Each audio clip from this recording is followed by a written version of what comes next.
¿Cómo están? Un gusto volver a encontrarnos en en esta segunda instancia de reflexión sobre el misterio de la Iglesia. Hoy vamos a ver las notas de la Iglesia. Son 4 características que aparecen mencionadas en el símbolo niceno-constantinopolitano, así llamado también el Credo Largo, que es el que hemos empezado a rezar en las misas de domingo y otras solemnidades aquí en el Uruguay. Y estas notas o características que aparecen mencionadas allí son la unidad, la santidad, la catolicidad y la apostolicidad. En el credo, recordamos, nosotros rezamos: creo en la Iglesia que es una, santa, católica y apostólica. Entonces hoy vamos a entrar a ver qué significan esas características que aparecen mencionadas, por qué se las agrupa a esas y no a otras, y también cómo es que esas características, unidad, santidad, catolicidad y apostolicidad de la Iglesia, definen su ser y a su vez nos muestran, nos ayudan a conocer algo más acerca del misterio de la Iglesia. La primera de las notas que vamos a ver es la nota de la unidad. La Iglesia es una, rezamos en el credo. Que la Iglesia sea una significa que todos los que formamos parte de la Iglesia, la vez pasada veíamos que a ella nos incorporábamos por el sacramento del bautismo, y nuestra incorporación se culminaba con los otros 2 sacramentos de iniciación cristiana, que son la confirmación y la Eucaristía. La Iglesia es una porque los que hemos sido integrados a ella estamos justamente unidos por determinados lazos, de determinados vínculos. Uno de esos es la profesión común de la fe. Todos los que formamos parte de la Iglesia creemos en lo mismo. Un Dios que es uno y trino, Padre, Hijo, Espíritu Santo, todo lo que decimos en el credo. Bueno, esa es nuestra fe común. Es la fe que hemos recibido, que también hemos transmitido de generación en generación, y que como una antorcha cada generación de cristianos le va dejando a la siguiente. Pero hay además otras vinculaciones. La vinculación a través de los sacramentos, celebramos los mismos sacramentos. Esto también lo veíamos en el encuentro anterior.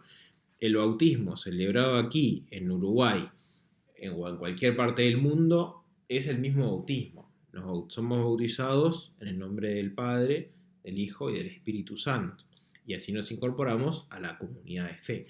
La celebración de la Santa Misa, la Eucaristía, acá o en cualquier parte del mundo, la Iglesia Católica, es la misma Eucaristía, el cuerpo y sangre de Cristo muerto y resucitado por nuestra salvación. Y así los demás sacramentos.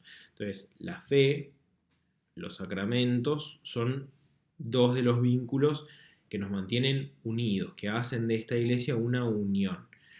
Y hay un tercer elemento, de los más importantes, que es el gobierno de los obispos. Es decir, como recordábamos la vez pasada, el Lumen Gentium 9 nos dice que Dios quiso salvarnos a todos los hombres que Él había creado, pero no aisladamente, cada uno suelto por ahí haciendo lo que puede, sino conformarnos además en un pueblo, hacer de nosotros un pueblo. Y ese pueblo, que es de su propiedad, está gobernado, apacentado, guiado por el ministerio, el servicio jerárquico de los obispos. La diócesis de Salto, a quien van destinados estos videos, la Escuela Diocesana de Formación, bueno, tiene la gran alegría de que está a poquitos días de recibir a su nuevo obispo, que es Monseñor Arturo Fajardo. Bueno, él, a partir de la toma de posesión de la diócesis, que será el 15 de agosto, será el encargado de apacentar y guiar a la pequeña porción del pueblo de Dios que peregrina en Salto. Aquí es el cardenal Daniel Sturla, y en otros lados son otros los obispos, y así todos los obispos, en comunión con el Santo Padre, el obispo de Roma a la cabeza, llevan adelante el gobierno de la Iglesia Universal. Estamos unidos también porque todos los fieles pertenecemos a diócesis que tienen un obispo a la cabeza, y esa comunión de pastores que son los obispos también hace a la unidad de la Iglesia. Pero la unidad de la Iglesia tampoco es algo que tiene que ver, o que es algo que nosotros forjamos. Nosotros nos decidimos a creer todos lo mismo, y entonces ya está, la unidad de la Iglesia venida por ahí. O celebramos todos los mismos sacramentos y la unidad de la Iglesia venida por ahí. La unidad, más allá de todo lo que nosotros podamos hacer para fomentar, acrecentar la unidad de la iglesia, intentando llevarnos bien, intentando rezar unos por otros, estar afectivamente unidos, forjando vínculos con los miembros de nuestra comunidad. Más allá de todo eso, que es bueno y que es necesario y hace mucho bien a la comunión en la iglesia, la unión de la iglesia es un don antecedente de la gracia, es decir, Dios ha hecho antes que la iglesia estuviera unida. La iglesia ya por su mismo ser es una. Y acá hay algo importante a destacar respecto de las notas de la iglesia. Las notas de la iglesia, la primera de las cuales es la nota de la unidad, son elementos esenciales de la iglesia. Es decir, no pueden no estar. ¿Tá? La iglesia podrá ser en algún lugar más numerosa o menos numerosa. Empezó con 12 y otros discípulos de Jesús. Y hoy somos unos cuantos millones. Bueno, podemos ser más o podemos ser menos. Pero no puede perder, ni prescindir, ni renunciar o pretender renunciar a ninguna de estas 4 notas que vamos a ver hoy. Porque tienen que ver con la esencia de la iglesia. Tienen que ver con lo que la iglesia es en sí misma. ¿Bien? Entonces, esta unión de la iglesia es parte de lo que la iglesia es. La iglesia no puede dejar de estar unida. Unida porque Dios así la ha fundado, forjado, creado, y los lazos sobrenaturales de unión que están entre nosotros son antecedentes, son previos a lo que nosotros podamos hacer después por la unidad de la iglesia, que como decía hace un ratito, es importante y es necesario que cada uno trabaje y ore por la unidad de la iglesia. Esta unidad de la iglesia aparece ya en la Sagrada Escritura, por ejemplo en la primera carta a los Corintios, capítulo 10, versículo 17, Pablo dice: uno solo es el pan, aun siendo muchos, un solo cuerpo somos, pues todos participamos del mismo pan. Acá Pablo hace una comparación entre la unicidad del pan, hay un único pan, cuerpo de Cristo, y hay también una única iglesia. Es decir, la unidad de los creyentes ya porque también juntos participamos de la misma Eucaristía. Aunque naturalmente en cada parroquia se celebra la misa y en muchas capillas también, la Eucaristía como sacramento es uno solo. Es una única participación en el único sacrificio de Cristo. Y como todos participamos de ese único sacrificio de Cristo al unirnos a Él en la celebración de la misa, eso muestra y forja también la unidad de la iglesia. El mismo Pablo, en la carta a los Gálatas, ya no hay judío ni griego, ni esclavo ni libre, ni hombre ni mujer, ya que todos ustedes son uno en Cristo Jesús. Pasaba muchas veces cuando en la parroquia en la que yo estaba antes trabajábamos este texto en la charla de bautismo para niños, ¿no? Esto estaban los papás y los padrinos y les preguntamos, bueno, ¿qué les parece que quiere decir? Y todos decían, o muchos decían, significa que todos somos iguales.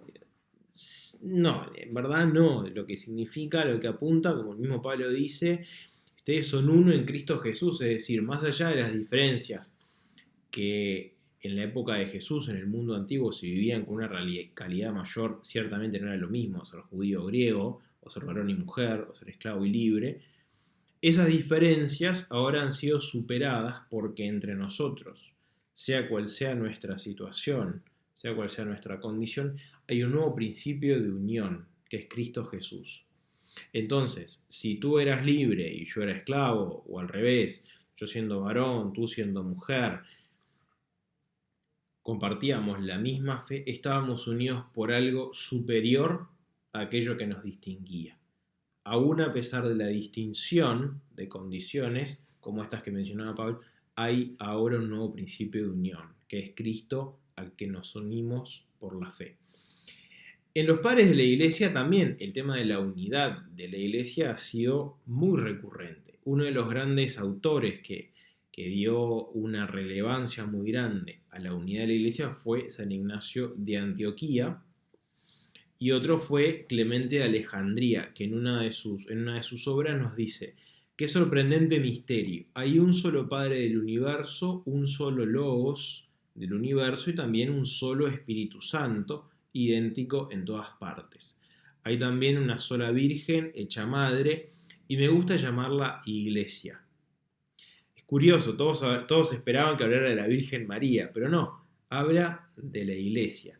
Habla de la iglesia luego de hablar de la diversidad, de la pluralidad de personas divinas que permanecen unidas en el misterio de la divinidad y luego habla de la iglesia. La iglesia toma su imagen, su unidad, a imagen también del misterio de la Trinidad, siendo más de una persona, siendo tres de hecho, Padre, Hijo y Espíritu Santo, unidos en la sustancia.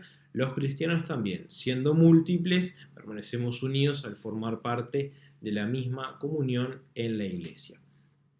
Por otra parte, el Concilio Vaticano II, en un documento, dimos un salto cronológico bastante extenso, pero bueno, el tiempo del video es más bien breve.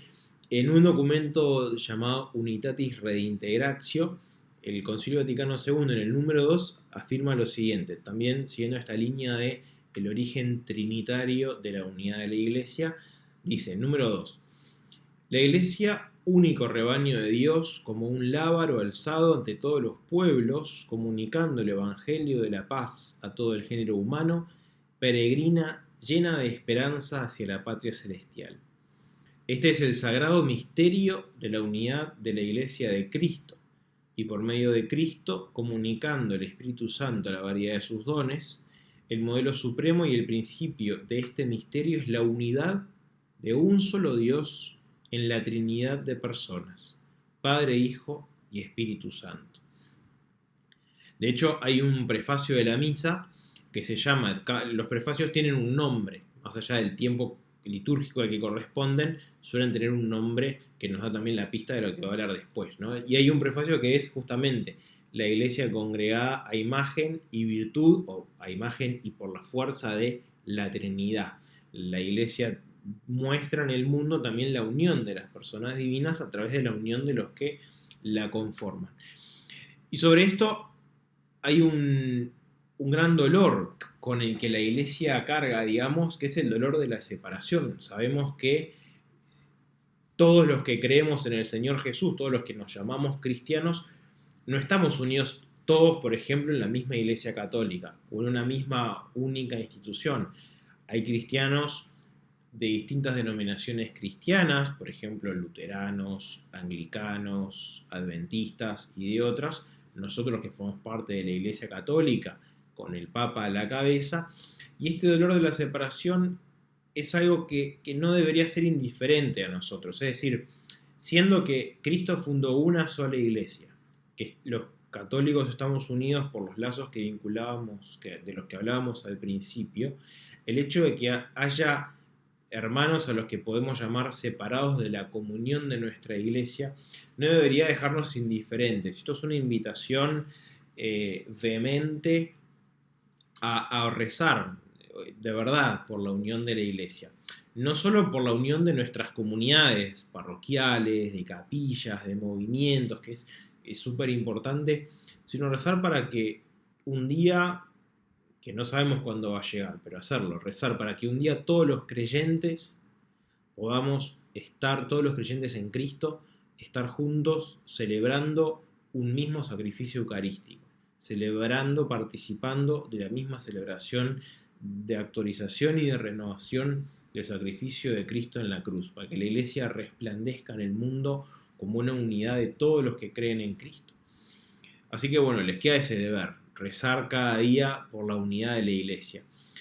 Una segunda nota que rezamos en el credo acerca de la iglesia es que la iglesia es santa.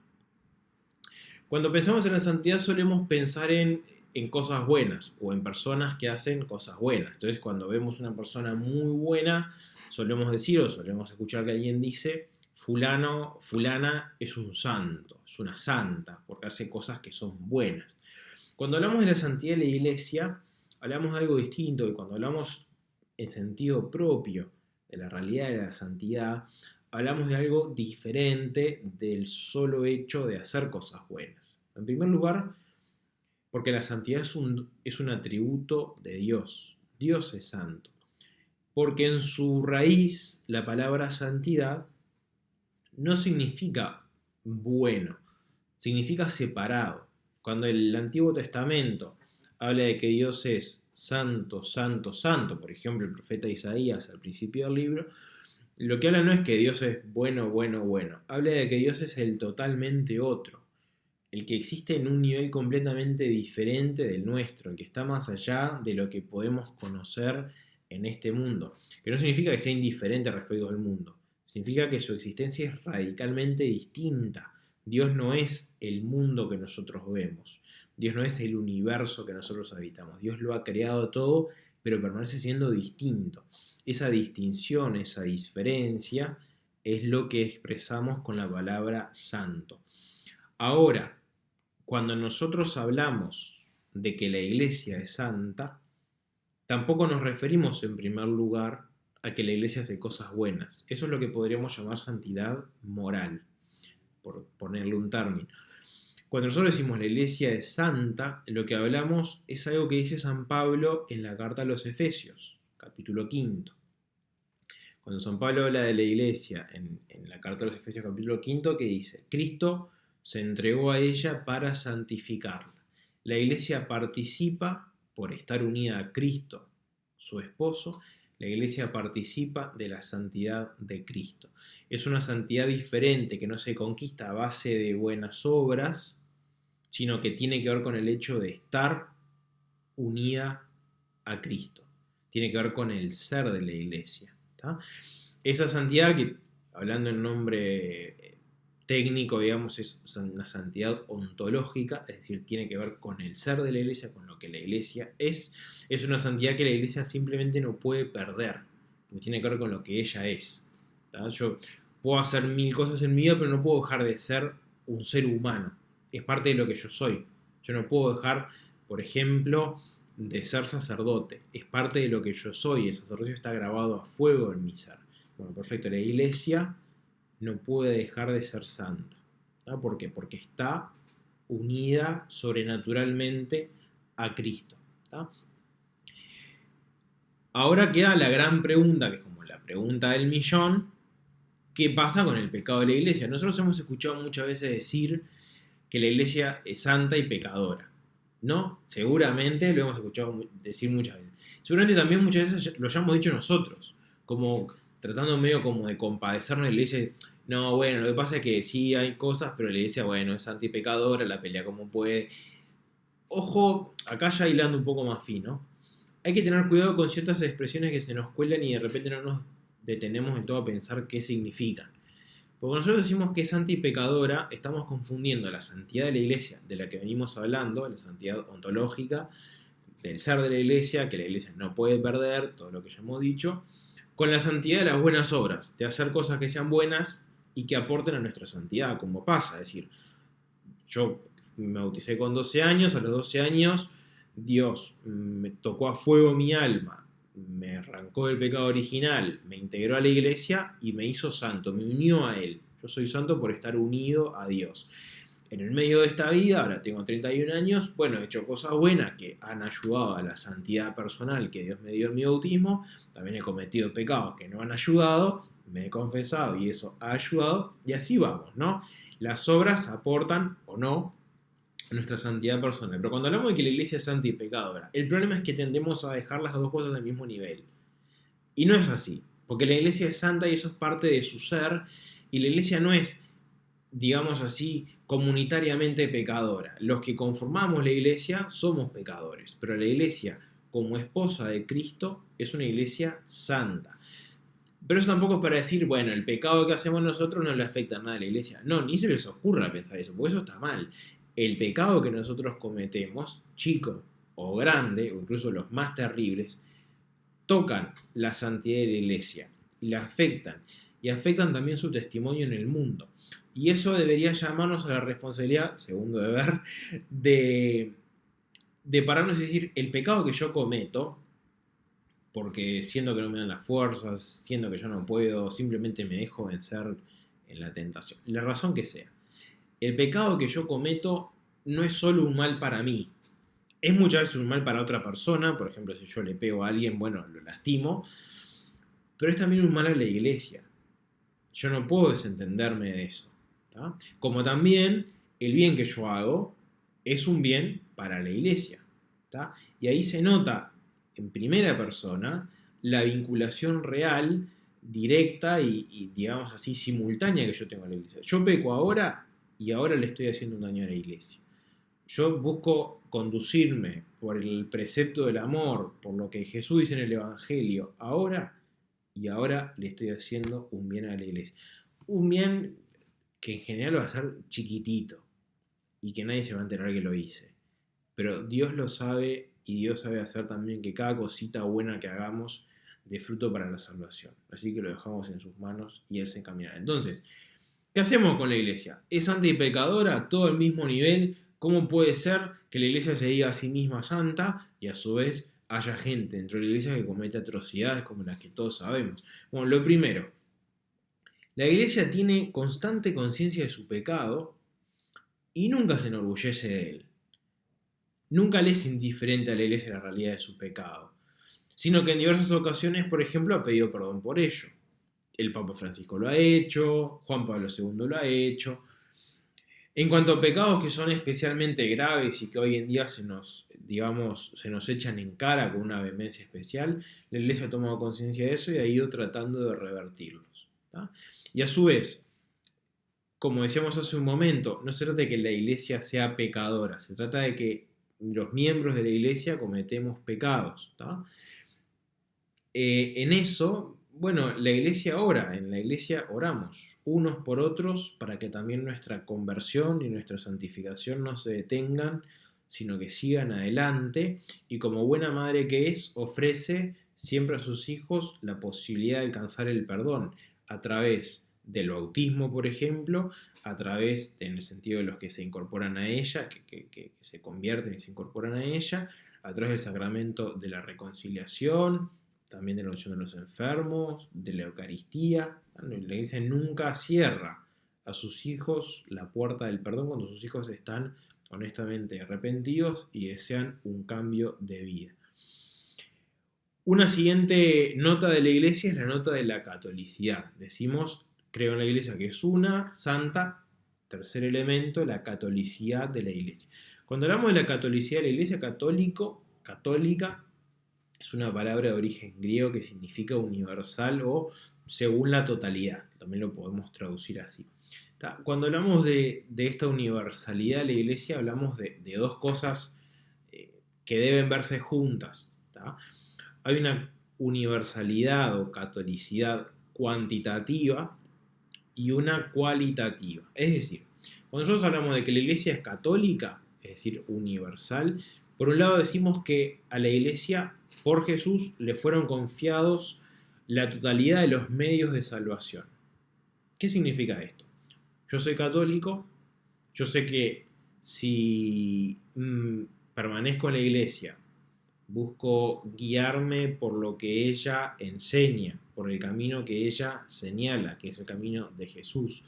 Vivo una fe de acuerdo a sus enseñanzas y persevero, y cuando le erro, enmiendo el camino, y me guío por lo que ella enseña, bueno, tengo confianza en que siendo ella un instrumento creado por Dios para mi salvación y siendo las enseñanzas de la iglesia, voy a llegar a la vida eterna en el cielo, voy a alcanzar la salvación, ¿tá? La iglesia confiamos que tiene a su disposición la totalidad de los medios necesarios para que sus hijos alcancen la salvación y la vida y felicidad eternas que Dios nos ha ganado.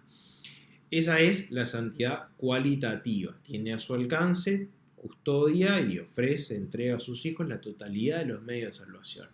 Los sacramentos, la vida de la gracia, la oración, todo lo que ya sabemos.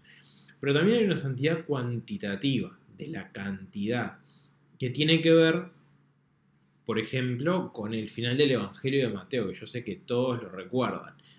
Jesús se reúne con los 11, Judas ya no estaba entre el grupo de los apóstoles, y les dice, vayan por todo el mundo y anuncien el Evangelio. Hagan discípulos, bauticen en nombre del Padre, del Hijo y del Espíritu Santo. ¿Por qué decimos que la iglesia es católica? Porque todos los hombres de todos los pueblos están llamados, hombres y mujeres, están llamados a ser incorporados a esta comunión de fe, esperanza y caridad que es la iglesia. ¿Tá?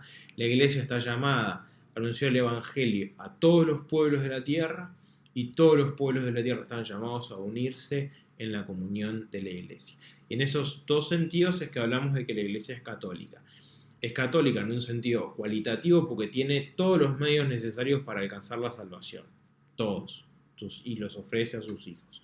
En un sentido cuantitativo, referido a la cantidad, porque la iglesia está enviada a evangelizar a todos los pueblos y a su vez todos los pueblos están llamados a integrarse en la comunión de la iglesia que camina hacia la santidad.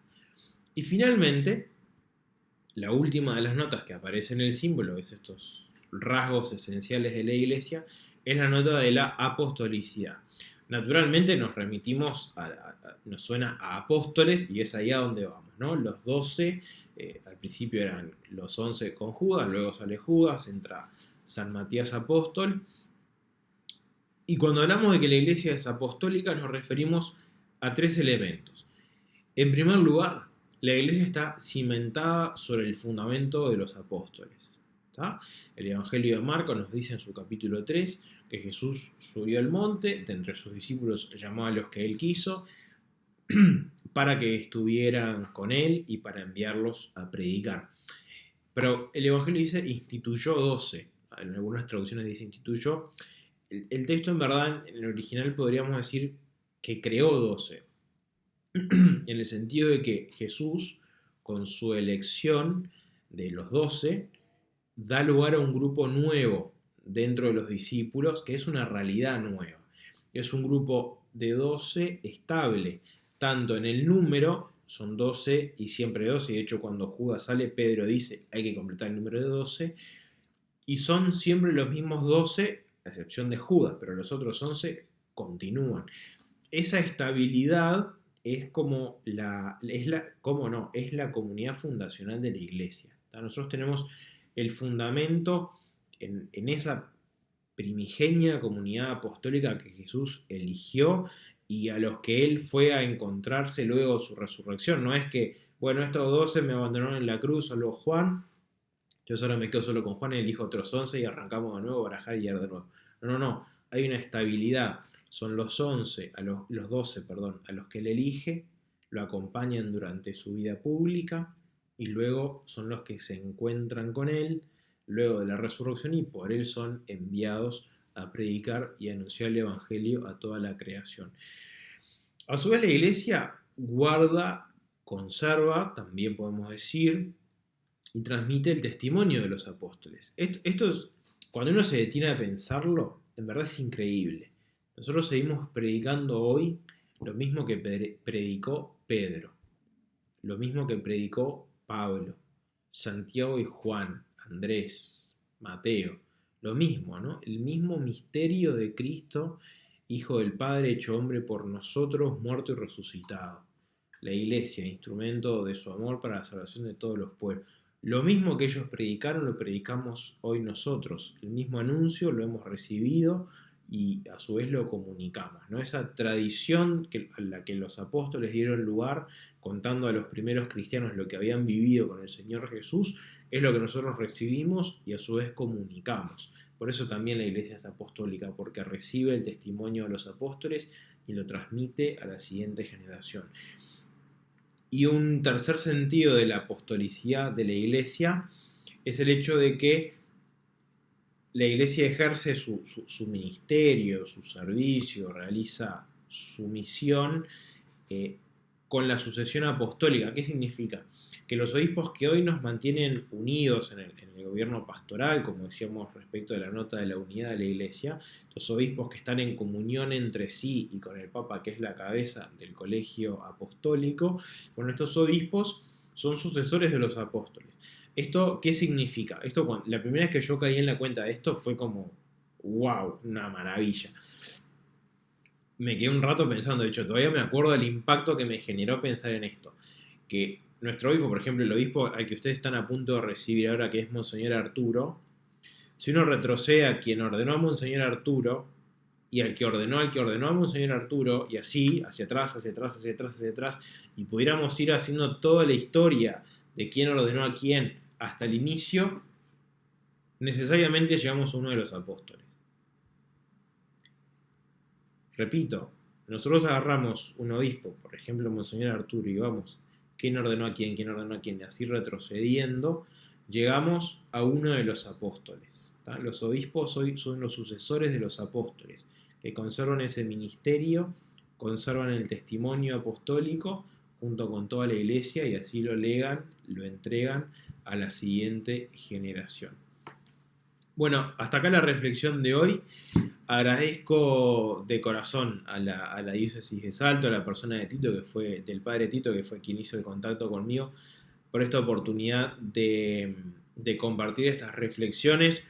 Y ojalá, uno nunca sabe cuándo va a terminar la pandemia, pero ojalá podamos encontrarnos alguna vez en algo presencial, poder vernos los rostros y compartir también inquietudes, alguna reflexión. Así que bueno, un abrazo grande, admiración por toda la diócesis, por el ministerio de Monseñor Arturo y por todos sus sacerdotes, su pueblo. Un abrazo grande y nos vemos pronto. Chau, chau.